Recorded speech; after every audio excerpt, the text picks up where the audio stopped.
welcome to the gathering. I am Corlisha, and as you guys know, Janelle is taking some time off to be with her family and her new sweet little bundle of joy, and Brittany is also taking some time off to be with her family right now. But we are so happy that you guys joined in with us today.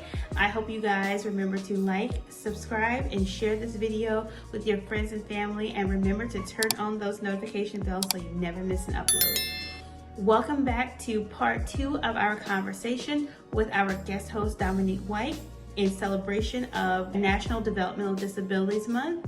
This has been a great conversation, and we were just having such a good chat that we just could not stop it at part 1. So now welcome back to part 2, where we continue our conversation about advocacy, transitioning students from high school to either the world of work or higher education. And we talk about Dominique and her role as an author and some of the new projects that she has coming out. So we hope you guys enjoyed part 1, and now here's part 2. That's an amazing example, and I'm so glad that it worked out for you. But I think that was such a stellar example about everyday just self-advocacy, but weighing the pros and cons and making a decision that works for you, but still, like we said, advocating for yourself and what you need, knowing what your capacities are, and then making sure that the playing field is leveled for you. I wonder, because it kind of leads me to my question, I wonder if an early start in self-advocacy makes a difference or helps to make a difference. What we all know about this field is that early intervention is a huge game changer. So we know that if you are noticing that your child or a child that you're around may develop a little bit differently than some of their counterparts, that can, Corlisha said, it can be daunting, just the thought, or it can be scary because you just don't know what journey you're about to embark on. You don't know the prognosis, and this is just still such a new field, like we've all alluded to. So that can be a lot for a parent or a guardian to wrap their heads around. But we all know that early intervention is, again, a huge game changer, and it's important to go ahead and get the testing needed and start some sort of intervention services to give our children their best chance at success in leading productive lives. But we'd love to hear more of your take when it comes to early intervention and just starting the process of independence, however it looks for you, but starting that as early as possible. I think that's so important. I really think I do. We're talking about now programming about self-advocacy and programming for how do you go in the workforce, in the workplace, and ask for necessary accommodations. And that's especially important when you're dealing with college students, but that's some of the programming that we're working on developing and hopefully implementing here pretty soon. It is, once you leave college and you go to the workforce, what does that look like, and what does accommodations look like there?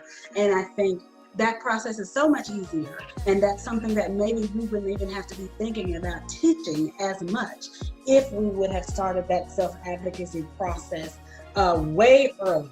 You know what I mean? I have college students all the time that get to their senior year and come in, and they finally are asking for assistance. Corlisha knows all about this, you know, and I'm like, man, you waited until your senior year to finally ask for help. This entire time you have been struggling and straining, and you didn't even have to be, but that's that self-advocacy piece that they don't have. That had we started that earlier, that would probably be less of a thing. And even when you talk about self-advocacy in terms of destigmatizing what disability is and what developmental disability is, if we had people out there advocating for themselves without shame and talking about their experiences without shame from the very beginning, you know, from the time they knew what this was that they were having to deal with up until their present life, that stigma would probably be less than what it is right now too, because when you know people, when you have contact with people, we like to call it the contact hypothesis in sociology. When you have contact with folks, others who are different from you, whether it be disability or whatever the case may be. That destigmatizes whatever you thought about that group. And so had folks with disabilities or folks with developmental disabilities had that advocacy piece from the very beginning, a lot of these things that we deal with in terms of stigma, in terms of people not knowing, would probably not exist, or certainly be less than what it is right now. I think I definitely agree with that sometimes. Like I say a lot of times about a lot of different things. I think a lot of people tend to fall in varying degrees of this, but I know we talk about the people who are parents who are kind of, I don't know if helicopter parent is the right term, because that kind of has like a negative connotation, but to where, you know, when you're in there and the child or the student is sitting there and the parent is doing all the talking, and when you ask directly the student a question, they look to the parent and go, I don't know. Or you have the people on the other end that are just who are determined to be like staunchly independent, and who are afraid to ask for things because like they don't want to be seen as othered. And so I think that, I guess maybe what we need to strive for is more of like a balance, to where like where you're not having somebody completely hold your hand through life, but also if you need it, then you can ask for it. So do you think that there is a way that a person, regardless if they're in high school or if they're that are our age, like in their 30s, that are still trying to find this balance? And I know that that's something that you're still working on, and that we all to a degree are probably working on. Like, kind of what are your thoughts about that? Like how can someone just kind of even begin to like open their minds up? Like, what led to you saying, okay, now is the time. Like, now I have to start advocating for myself. Like, I have to do the things. Yeah. Just to be honest, just growing and living and time. I don't think even last year I would have said, hey, I need for you all to have a seat available for me. I don't think that I would have probably done that last year, but I did it this year. So, it's just growth and just time, and realizing for me personally that I can't ask my students to do something that I'm not willing to do in my own life. I'm here talking about self-advocacy and talking about there's no shame in having a disability. There's no shame in needing help. And I go, well, you have to start talking to yourself too. You have to follow your own advice as well. So it's just really being intentional about it. Even if I am super stubborn, I'm just going to be honest. So there are some moments where I need to sit down, or I need to take a break, and I need to ask for something. And I'm like, no, I'm not doing it. I'm just going to go, go, go, go. And then there are other times where I tell myself, you have to be intentional about it. So even if once a week or twice a week, I say, if the opportunity comes up, I'm going to advocate for myself. I'm going to share my story about having a disability, because the more that I talk about it, the less it stigmatizes it. So just finding moments and times where you can do that. It's not going to be a perfect balance. There are going to be times where I get it right and I'm like, I'm proud of my little self. And then there are going to be other times where I say, girl, you could have done better. You should have asked for A, B, C, or D, or what have you. So it's not going to be perfect. It's not ever going to be that. But find those moments where you can do it. And seek those moments out if you can. Like I said, you got to be intentional about it.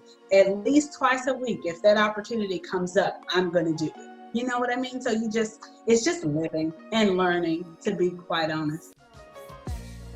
Yeah, I think that kind of self-reflection piece is also important to the moments that I didn't do it. Like, why didn't I do it? Like, what kept me from speaking up? Like, what did I think would happen? Just kind of exploring that process. If you are a more introspective person, kind of just exploring the reasons why. And I think that is something that you can also do with like a therapist or some type of education counselor, like whoever is in your life that you can speak to, just exploring like what barriers that cause you to not be able to speak in those moments, I think is and it's the same thing you're talking about. It's that I don't want anybody to know that I need this. Mm-hmm. I don't want to be othered.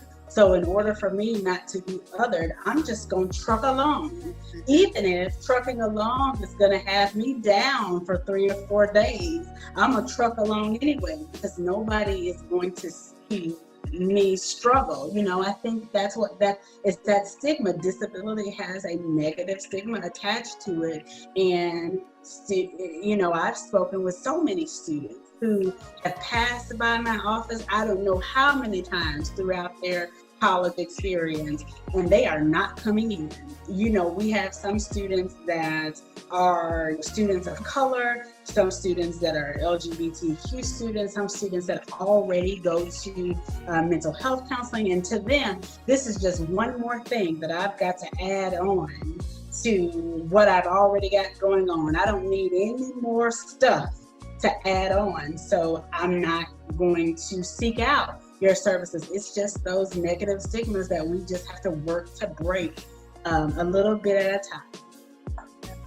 And I think that's probably one of the most beautiful results of a month like this, would be encouraging people to not view it as stuff, but live your life out loud. Live your life out loud and with no apologies, and realize that varied ability does not mean disability in a way that you are lacking anything, but it's just different, and it's okay that our differences are what make us unique, and our differences are what we contribute in our very own special way to the workings of the world. And so I think that having these types of conversations that we're having right now is a huge part of the awareness. I think also, like we were mentioning, so talking to an educational support like you, Dominique, would be helpful, but also like having these conversations at your dinner table.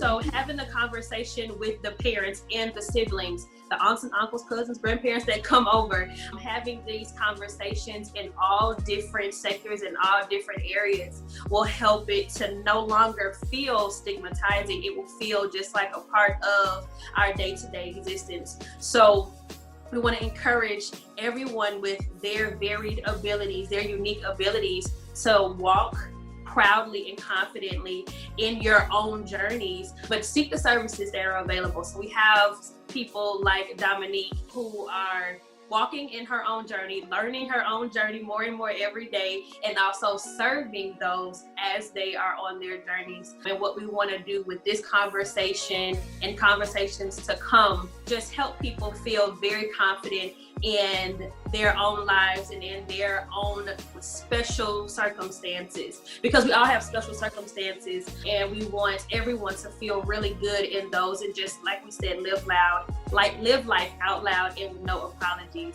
So early intervention, seeking services, and having those conversations more candidly and more consistently, and like we said, intentionally, I think will help to get us to the place where we need to be in serving all our different unique populations. I think one of my biggest takeaways from our conversation is that, like you said, Brittany, it's never too early to start advocating for your children, to start doing research. I mean, even when they're a toddler, 1 or 2, like just kind of think about what preschool looks like, what elementary school looks like. On the flip side of that, it's never too late. If you have been struggling with your job in regards to whatever the case may be, lighting, heating, whatever the case, and you just kind of don't want to be other, you don't want to stand out, you don't want to have to talk to your HR department, like it's never too late. Like it's literally only like leveling the playing field. You still, the playing field, you still have to do the same job as everyone else. You'll still be held to the same caliber of work. That they won't allow you to do less work, I'm sure. But just making sure that you are comfortable and that you have the tools that you need to do your job effectively. It's never too early and it's never too late to get started. Dominique, do you have any final takeaways to give to the Gather family about ability and disability, developmental disabilities? I was just going to add this one thing, it's never too early and it's never too late. And folks are more open and receptive than you probably perceive that they would be. I have never, even though I've only done it 2 or 3 times because I'm rather stubborn and I'm still learning, I have never encountered a situation where I advocated for myself and it was not received well. And people did not say, oh, absolutely, tell me what you need. And because a lot of times people just don't know. They're not trying to not level the playing field for you. Now, sometimes you do have those circumstances that happen. I mean, this is real life, right? But a lot of folks, they are not trying to not level the playing field. They're not trying to not accommodate. They simply just don't know, which is why it's important for you to share your stories and to open up and to ask for what it is that you need, because I've never encountered a situation where I got some backlash because of that, or folks looked at me different or weird or whatever. And I know that's a large fear for many people, and it has been for me. And every time I go to do that, that's always a fear playing in the back of my head, even though that's never happened before, right? So just remember that folks are open and folks are willing to help, more so than we probably think they would be. And maybe that'll get rid of some of that fear, because I know that might be a lot of it. But that just has never been the case for me. And I suspect that will turn out better than you perceive it to or anticipate. Excellent. That is excellent advice. Before we go, we want to make sure that, because we mentioned that she is an author, in addition to being an educational advisor. So we want to make sure that she has a chance to share about her role as an author. Awesome. Thank y'all so much. Yes, I am also an author. I think that's the first time I've said that out loud.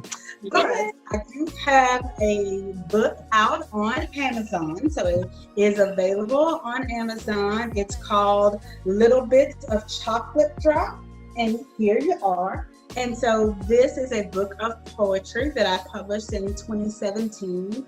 And Little Bits of Chocolate Drop is the title of it, because that was my nickname as a kid. And the book is about little bits of me. So as you read, you get to know little bits about me and my journey and the folks that helped me along the way. So that's the first book. And again, that's available on Amazon. I also have 2 books that are coming out, hopefully soon. They are in the editing process. So hopefully those come out soon. And one is another book of poetry called Less is More. And it is poetry written in 7 lines or less. When I write, I tend to write very long form poetry. So it was a challenge for me to write poems in 7 lines or less. So yeah, so that's that book of poetry, and it has just been about everything that we have experienced in 2020. That was a challenging year, and part of the way that I got through that is with a pen and a piece of paper. So a lot of those poems are about that time period. And then the second book that's also coming out this year is a children's book called A Forever Friend.